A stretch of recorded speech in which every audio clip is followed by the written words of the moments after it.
Oh, hello. We're back again. The Mark and Noreen. Hello, welcome. All kind of humid here where I'm at. So my hair is a little, frizzy. So, yeah, hello, Noreen. Just getting logged on. So I managed to find a spot that's got a good signal this week. So hopefully this will all go smoothly. And Brenda from Kentucky. Hello.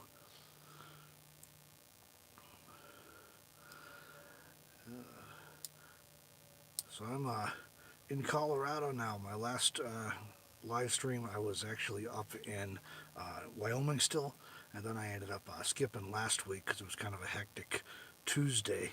Um, the girls have soccer games on Tuesday evenings and on Saturdays, so I wanted to catch one last game, and then I left immediately after. What I did the last one I did was I made it half an hour late, so I go to the soccer game. We just leave a little early, but I wanted to leave immediately after the soccer game. We get on the road and get moving, so I ended up having to cancel last week. That worked out alright. Got me out of town. So, Katie, hello, and Scott. Oh, Scott, you're not too far away. And Curtis, yeah, we've been talking in text messages there the last few days. So Freedom Tribe, hello. So, and Cat, gosh, the vision's not what it used to be. I got to squint a little to see things here. New Normatic. Oh, Steve Stevens in Rock Springs. So yeah, I didn't come out that way. I came down through Denver and let's see, Christina. So oh, and Dave there. Hello. So yeah, I come down through Denver and into Colorado that way. Shelly over in California. Hello. So so appreciate everyone logging on. So, but yeah, as I said, I left Gillette on Tuesday last week, so a week now, and come down through Denver. Had some excitement along the way. Oh, Doug is in Williams, Arizona. There's a nice spot. I like Williams. Um, we got a storm blowing in here, so the wind's kind of picking up and everything. Hopefully, it doesn't interrupt the signal or anything, but yeah, I come down and I replaced the. If you didn't see the last video I put up, I replaced the fuel pressure regulator before I left Gillette. And Kathy, hello. And that part's running. And Lynn again, hello. So so the fuel pressure regulator's working fine. Then I ran into trouble with it running a little hot and everything coming down. I don't know what that was about and losing power, but it's an older van. Maybe something's just not quite right, but it's been fine the last couple days. So, fingers crossed.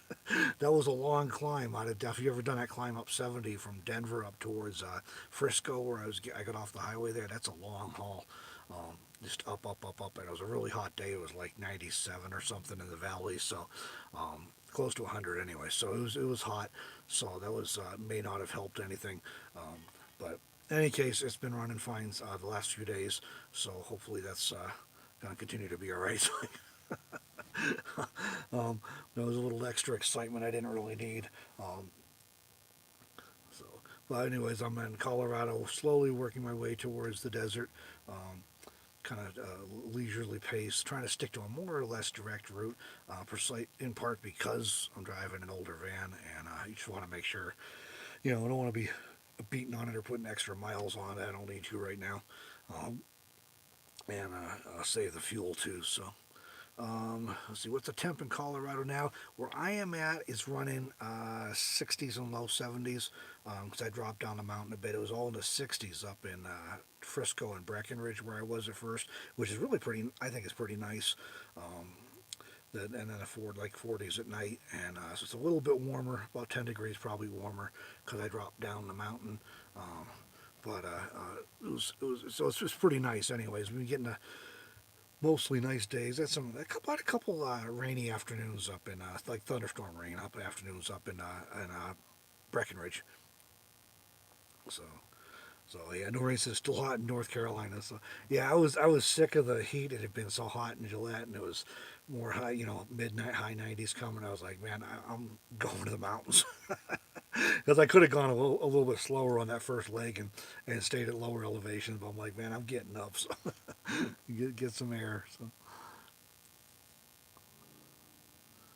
let's see, a '94 Dodge Ram with 217. I think Deborah's pushing that on her E350 now. Um, the mileage on this isn't bad. But it's a '93, so it's a similar vintage. It only has 120,000 on it, which is kind of nice. The last couple of vehicles I've had were over 200,000, so it's nice.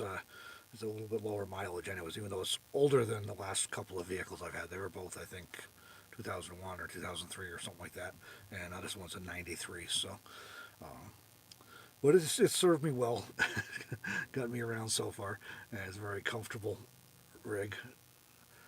Giselle, hello. Good to see you on here. I saw you talking with Patty on the video we put up about her. Um, we got a new video on Meander yesterday. Gotta figure out what day it is. That new video yesterday on Meander, um, and that was with Patty, it's a friend of Deborah's, and she had a nice ProMaster, and so Deborah did an interview, a tour with her, actually back in Christmas time, and we're finally getting to the end of the tours that we filmed in December. So we got a couple more coming up, but we're getting to the end of that. So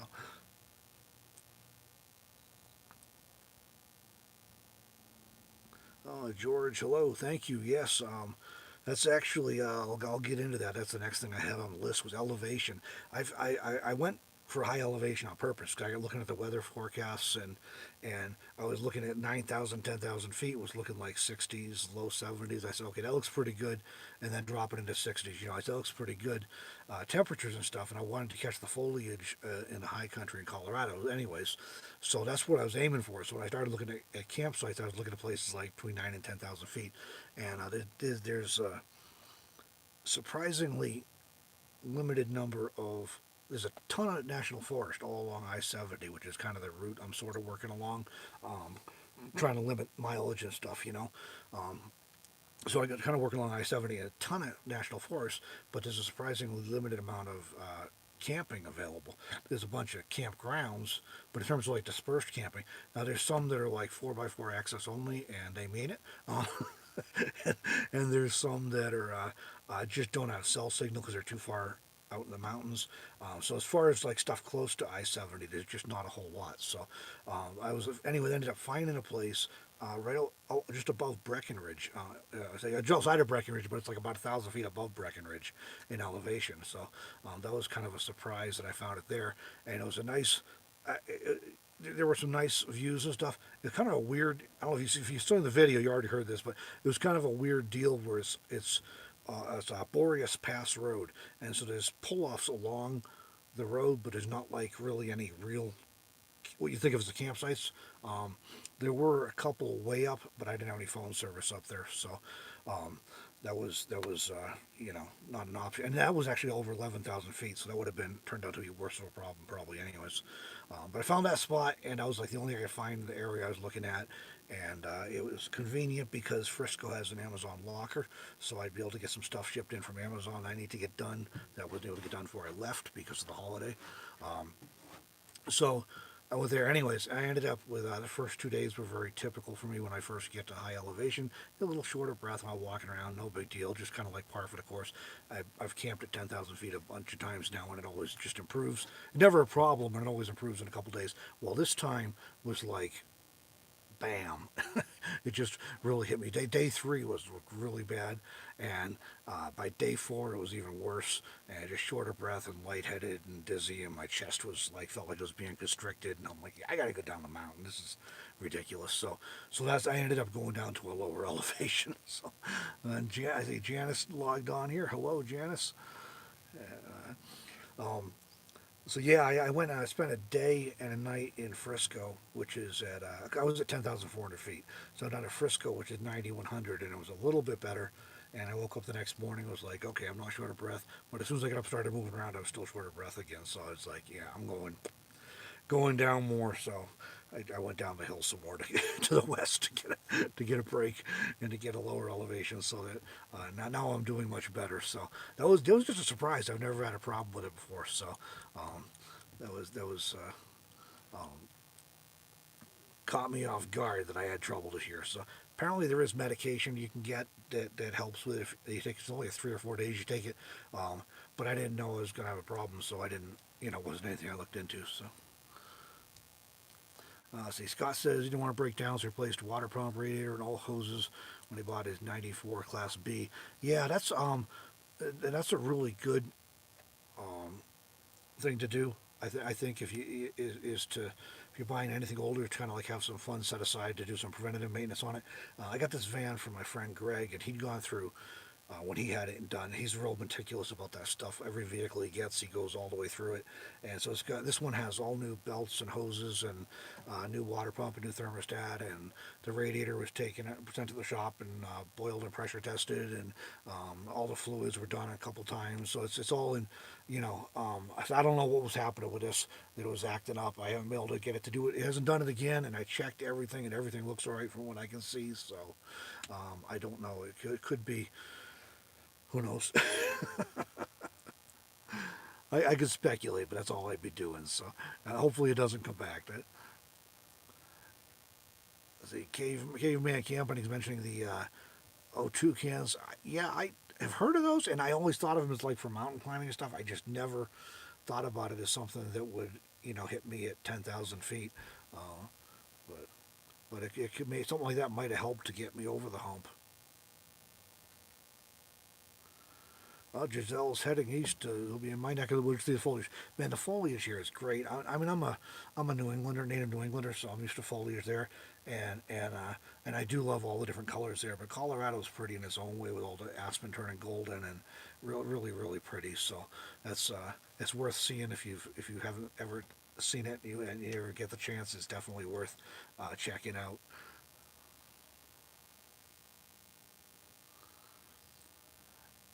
Yeah, Doug's saying he was able to buy a cheap van and has hardly had to put anything into it. And that's a real nice deal when that works out. I've been real fortunate with uh, like with my minivan. I bought it real cheap and I probably put a few hundred into it. But I did that myself. Like I put a water pump in, and I had to do that myself. And there was a few things I did and I kept the costs down that way. And then the Echo was, other than putting a transmission in, that was kind of a ridiculous thing. But other than that, that car ran for about a year. We ran that, and it didn't really require anything big. It was pretty simple, just a few minor things. And I had like a exhaust leak on the manifold that my friend Spencer took care of for me real quick and made it look easy.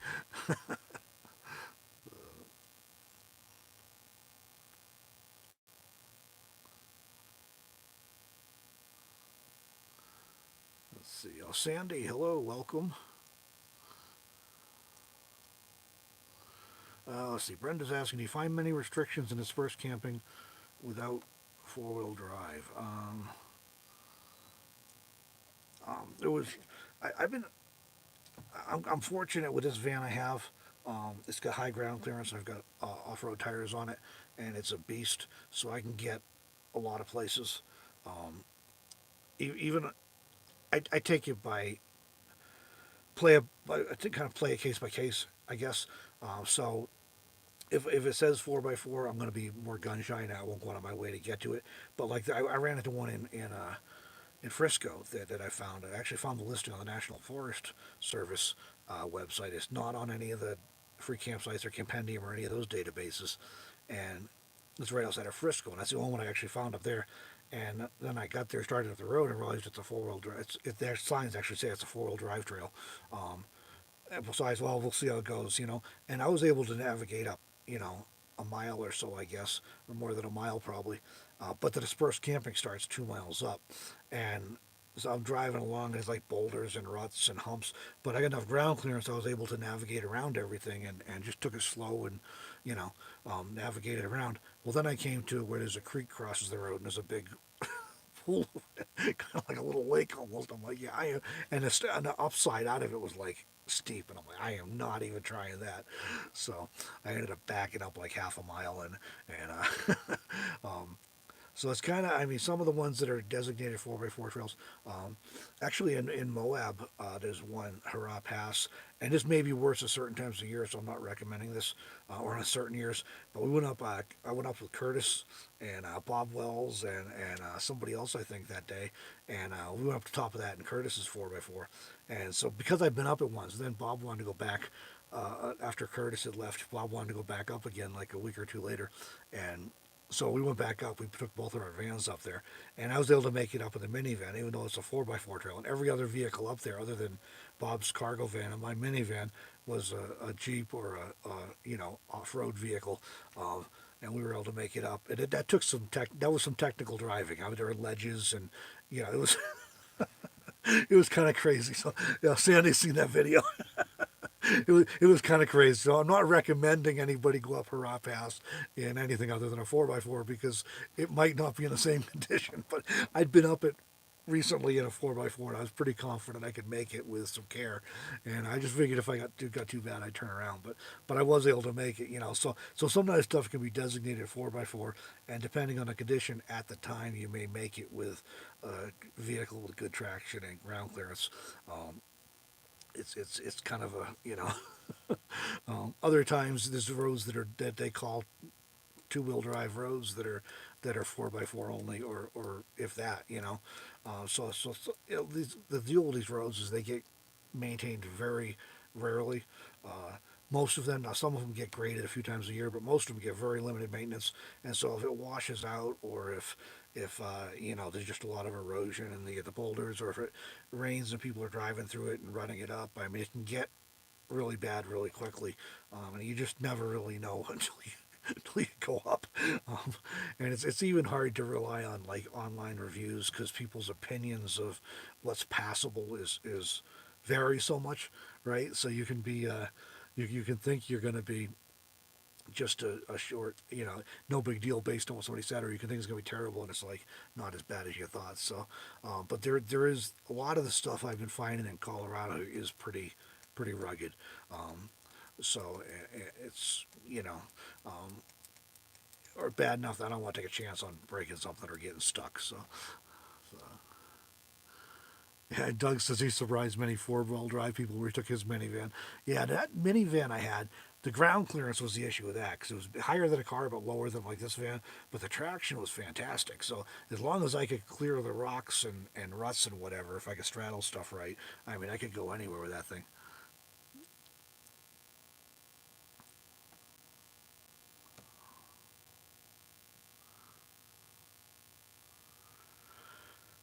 Let's see. Swamp Pick. After switching to a bigger van, would you ever go back to a minivan? There were a lot of benefits to the minivan, and I really enjoyed a lot of things about it. So I wouldn't say never. I was actually considering it when I got this. I was just hoping I'd be able to find something a little bigger, and I was able to. Um, but it's you just if based on what I'm doing right now, I prefer to stay with a full size. But if my style of what I was doing changed, then I would consider a minivan again, because it might make sense at that point. So,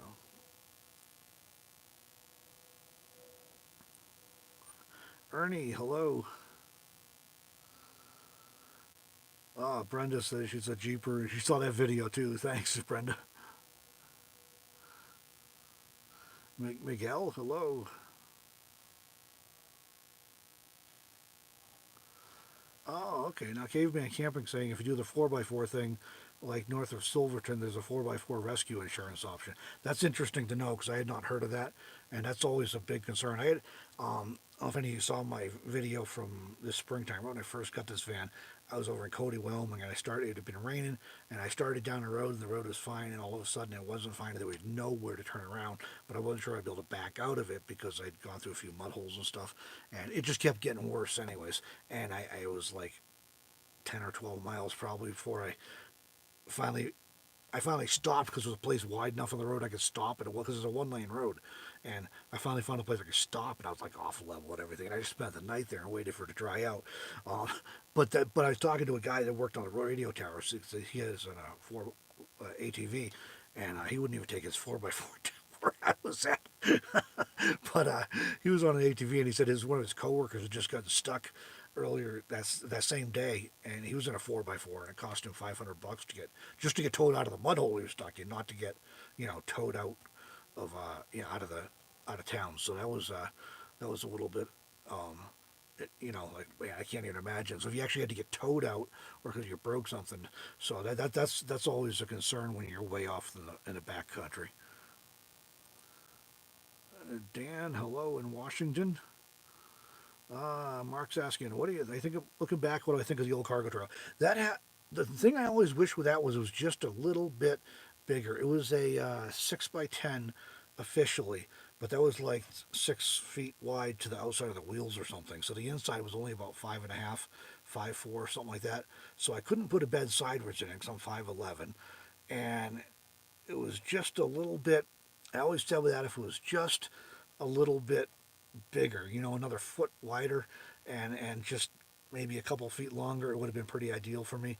It was just the dimensions of it just limited a little bit, and then you're limited by where the doors and windows are on top of that. So, and like so I mean, it was functional for me, but with what I was trying to do in it, I'd like to have had it just a little bit bigger, so I could have a little more comfortable bed and a little more. I had a good kitchen in it, and then maybe a little more space for like a office setup. So it was just a little bit smaller than that. But I mean, I haven't ruled out getting a small cargo trailer to go behind this van, just to be able to carry extra some of the extra stuff that's nice to carry, a tarp or a shade cloth or leveling blocks and things like that. That if I'm putting them inside, it's going to be getting crowded and in the way. I won't have the open space like I do right now.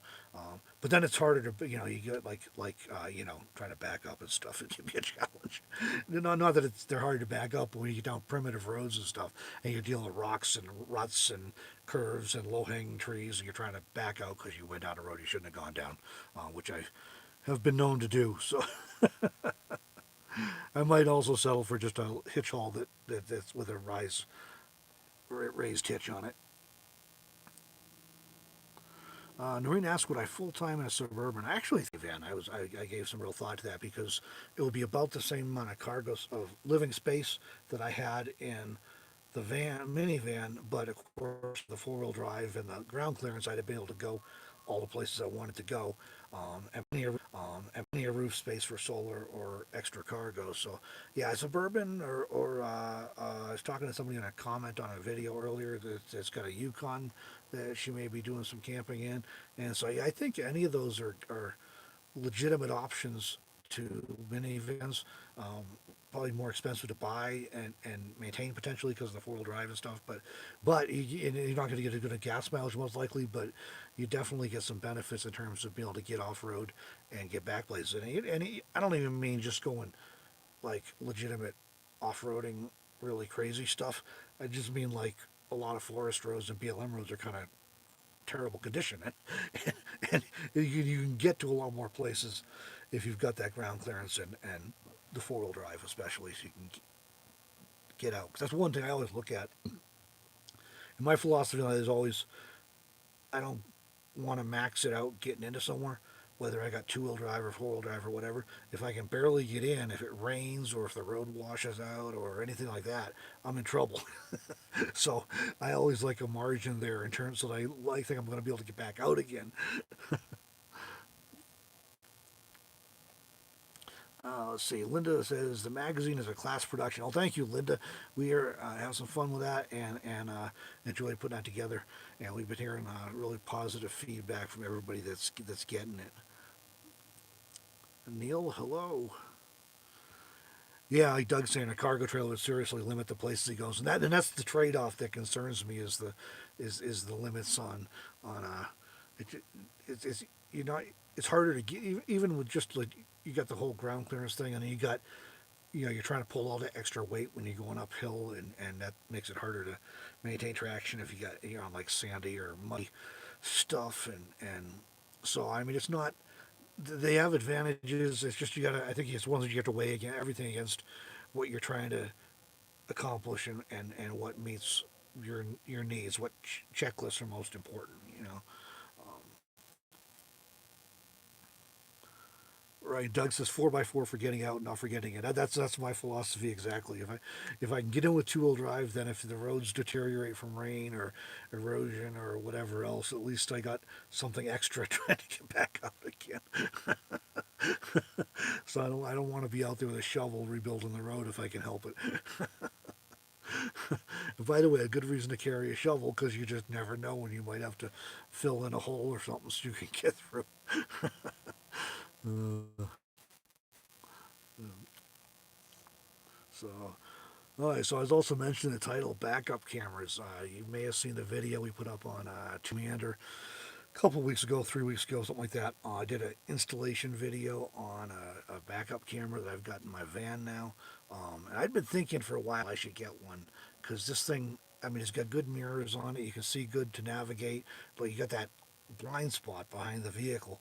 And even if I had the back curtains open, and even before the rearview mirror fell off, which it did a while ago, you still couldn't see like 4 feet down. So, and it got me thinking about it at my son's place because they're on a cul-de-sac. And there's just kids all over the place, and you just it's started to see. So, we got a chance to get one. Halo View is a company that makes them. They offered to send us one to try out, so we did. So I did a installation video on Meander. So I just finished today doing a review video, and I actually put some footage from the camera, the backup camera system, in the video, and that's going to be coming either tomorrow or Thursday to this channel.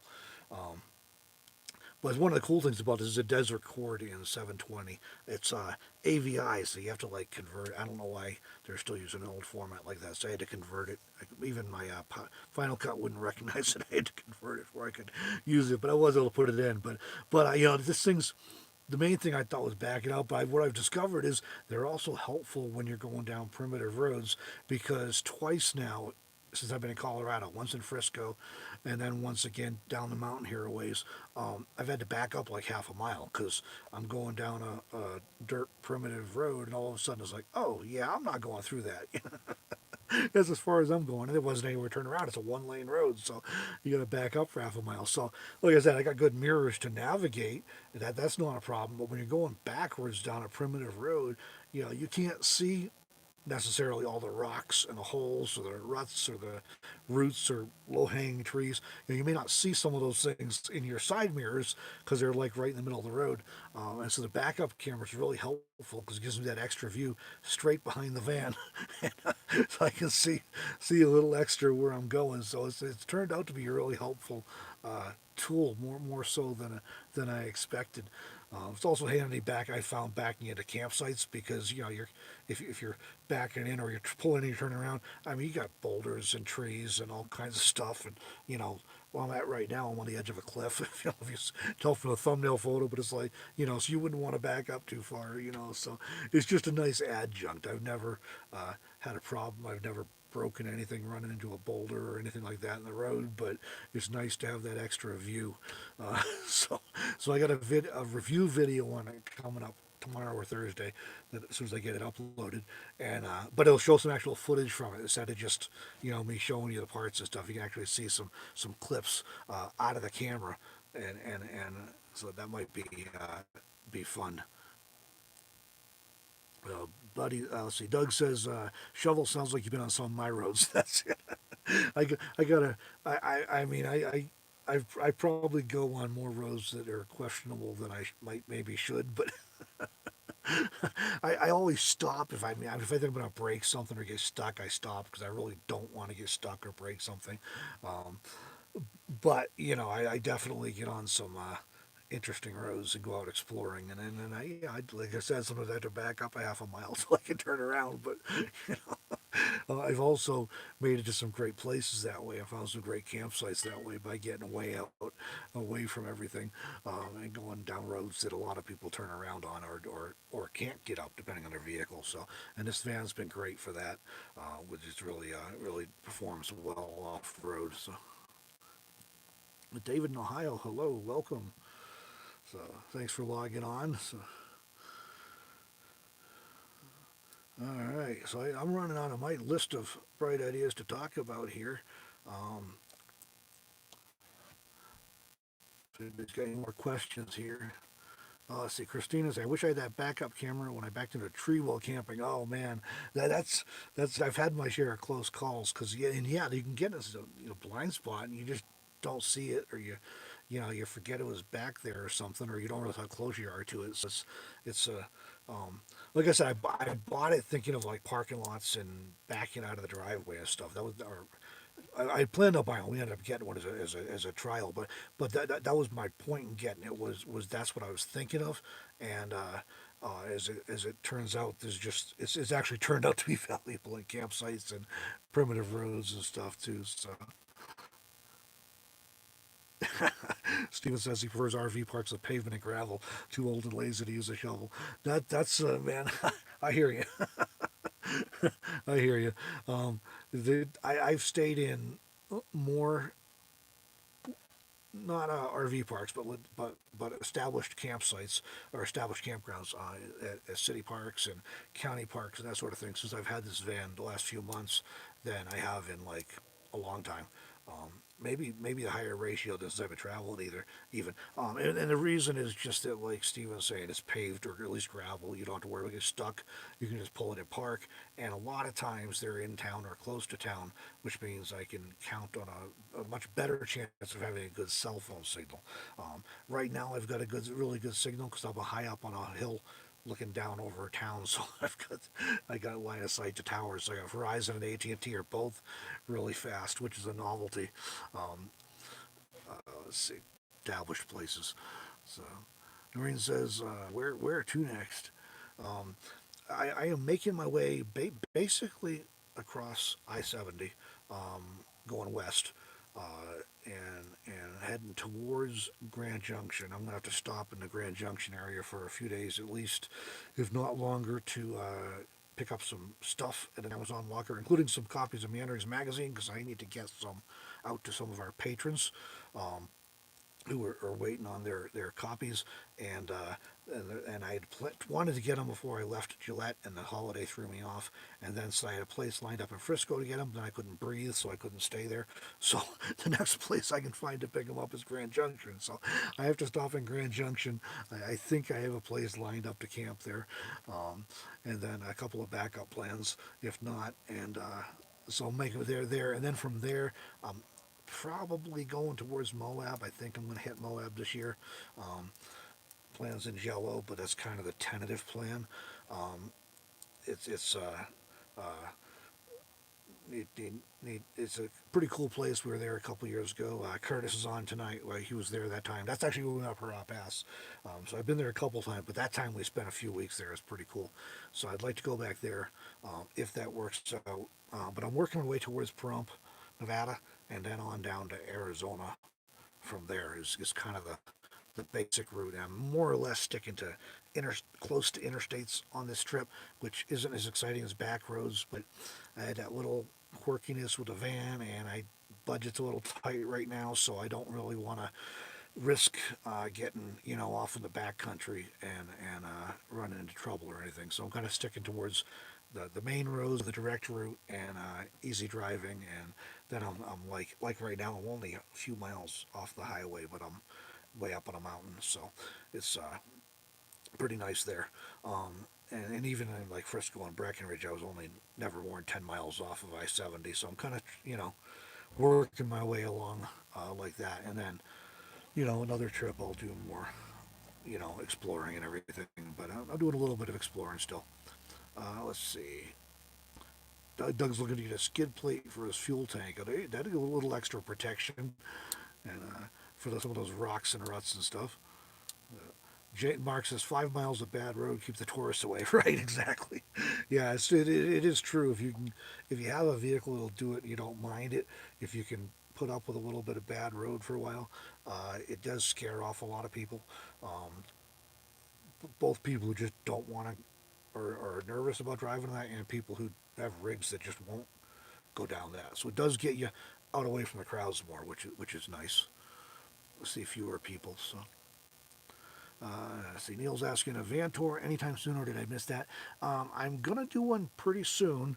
Um, I've got stuff mostly sorted out. There's a few little tweaks I'm trying to make still, and but to get things not nothing big, just trying to get a little more organized.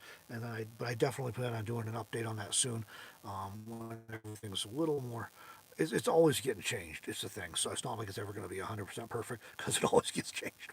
But I'll get just a little bit better, and then I'll do an update on that, full update video on that. Let's see, New Normatic going through Grand Junction on the way to Texas. I've been through there like a bunch of times, and I've never actually stopped there other than maybe for gas or something. So it'll be interesting. Um, Cross Country Adventures, hello. And Steve, hello to you. Brenda's, let's see.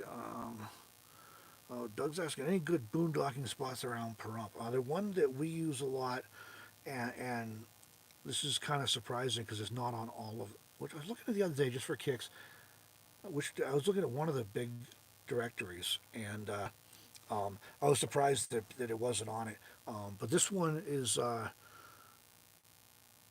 just it's probably a couple miles outside of the what is it 160 I think is the main road through, and then East Basin. And if you should go up there on a basin towards the mountains, there's some BLM literally just outside of the city limits. You got to go under the there's a big heavy power lines, and you have to go under them, and after that it's all BLM. The town side of the power lines is private property. Once you cross the power lines, you're on BLM. It varies year to year because they've closed some stuff off and everything. But that's the area that we've gone, and a lot of people I know go. There's more south of town on the east side of 160, I think it is. But again, it's iffy on what's there because it changes year to year. They're closing stuff off and everything. Um, but we usually go with the one closer to town because then you actually have phone service, which is good. And I'll warn you though, phone service in Pahrump is a step above, or internet in general in Pahrump is a step above Leadville, Colorado, but it is not blazing. You can have 4 or 5 bars of signal, be looking at the tower, and it's usually still kind of slow. It's just the way it is there. So it's not like terrible usually, but it can be frustrating, especially at peak times, if you're trying to do stuff like I do.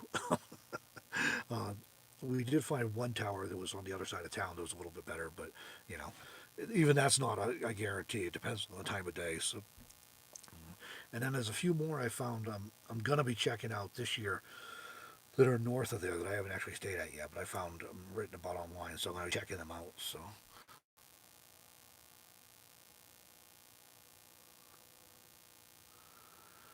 Let's see.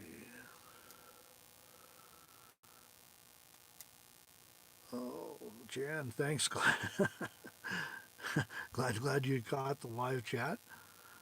Curtis says Glenwood Springs is his favorite town on I-70. That is good to know because that's actually on my checklist to stop at. My next stop, I think, is Glenwood Springs.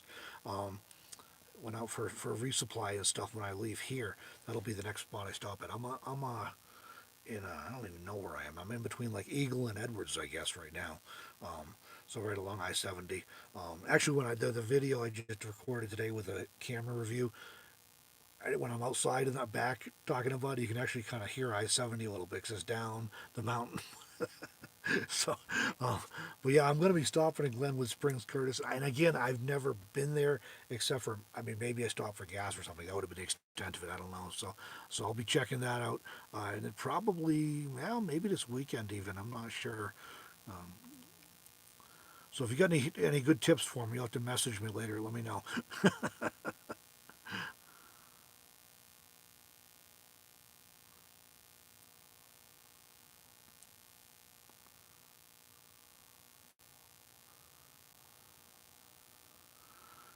Oh, Linda's talking about sharing spots. My take on it, and this has evolved a little over time, is that places that are already like publicly available, like they're already on Campendium or free campsites or iOverland or any of them, I don't mind giving out publicly because they're already there for anybody that wants to look it up.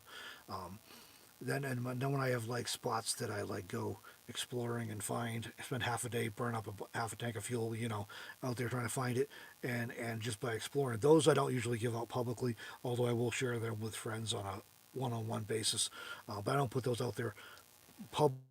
And the deal is, and this is nothing against anybody that's watching or anything like that. Um, I'm sure you're all wonderful people. But what happens is you put stuff, once something gets on the internet, it could be a spot that you go and find a spot and it's like pristine. There's no trash. It hasn't been beat up. There's nobody there. You're there for 2 weeks and don't see a soul. And you put it on the internet, and within a year, it's like overrun. And so I don't put stuff out that's not already public. I don't put it out on the internet publicly for that reason, but I will share it on a case by case basis with people individually. But I don't. So anything I give coordinates to or an address to publicly, it's because somebody's already talking about it online. So I'm not creating a new listing, and I know a lot of people who do the same thing too, but again, if it's already there, I'll add my perspective on it, or add photos or add details or that kind of thing. But I don't mind sharing about stuff that's already, pretty public information. So.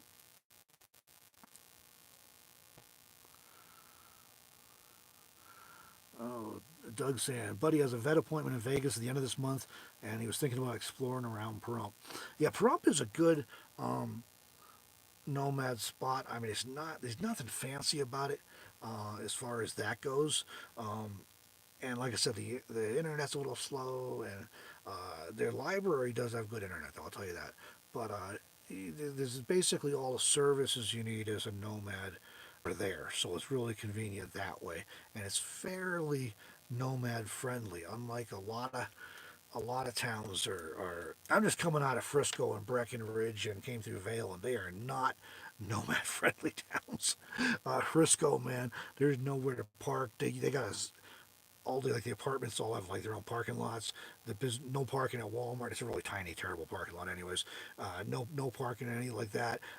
No parking on any city streets between 2 a.m. and 6 a.m. So I mean, they are not nomad friendly. They don't make it easy. So towns like Pahrump are a lot more nomad friendly, which is really a breath of fresh air there.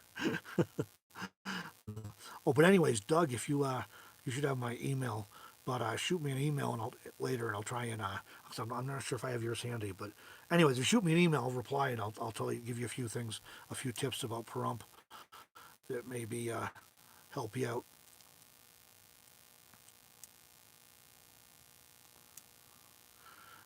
Dorian saying Red Rocks near Vegas.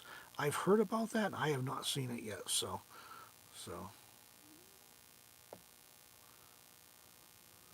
Oh, Patty, hello. So I saw you were on the video on Two Meander leaving comments and stuff. So, Frugal, hello.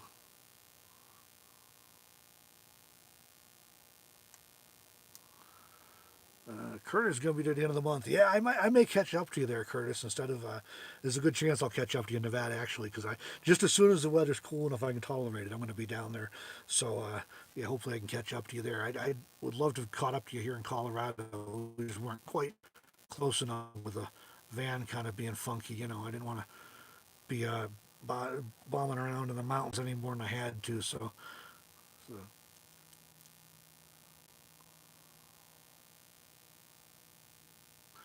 Neil's asking, is it getting harder to live this nomad life? Um, Off the top of my head, I'd say there's like two sides for that coin. On one hand, there's more resources than ever. There seems to be, to a certain extent, there's a growing acceptance of it. It's not as uncommon. Um, so all of that helps. Things like ever expanding network of cell towers really helps if you're a digital nomad because there's more places you can work from. On the other hand, we I know for Deborah and I, we've run into a lot of places the last year that were closed, um, and she ran into one in Northern California, I think it was a huge tract of Forest Service land that had been sold and was no longer public land. And we've run into a lot of places that are closed and not always clear on the reasons why. And then we've run into tracks where they're not closed, but they've closed off camping. Either there's signs up banning it, or they've gone and like piled boulders or a log in front of the, this area closed, so you can't camp where you used to. But that's a little bit. I mean, there's still plenty of places you can. It's just certain areas seem to be more affected. Like real tough around here along I-70 in Colorado, especially around the more affluent towns there. There's a few places I came across in just while I was looking recently that I didn't go to personally, but the reviews were posting about, yeah, this area has been closed this year or last year, no camping allowed anymore. So there is some of that going on, and there's sometimes there are challenges because at the same time you have some camping closures and area closures where you used to be able to camp. You also have more people every year getting out here, so you kind of get more pressure in fewer places. But it's still possible to find plenty of good places, and it's just in certain areas it can be a challenge. So it's kind of I definitely don't think it's like doom and gloom or anything, but there's sometimes it feels like there are some additional challenges that weren't there just a few years ago.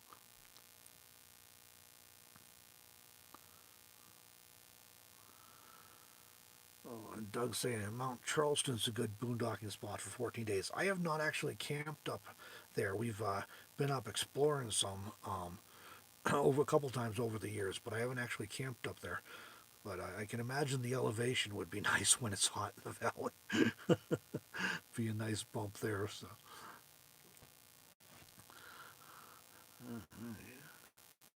let me. I'll turn you around real quick. Show you what I'm looking at out the window here. It's a little bit different scenery than you saw in the last video when I was up on in Breckenridge. So lower elevation here, about 7,500 feet. So the vegetation's different, and but it's pretty. And so anyway, so that's the view out my window at my desk. And then just that way a little bit. Like I said, it's a steep drop, and then down to I-70. Lots of mountain bikers around here. I saw a ton of them earlier. There's some serious workouts. It's a pretty steep climb up here, so. All right. Why, let's see. Oh, May, hello. Appreciate you logging on. So, yeah. So pretty quiet up here anyways. I've only seen a few vehicles drive by, so not too bad. So. Oh, and Noreen, thanks for the reminder. Yeah, hit the thumbs up if you haven't already. That helps. And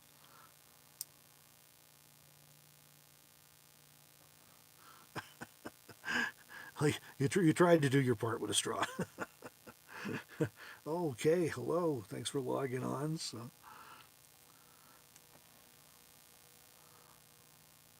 hope you're enjoying your travels still here. So, so all right. Make sure I didn't miss anything here. So.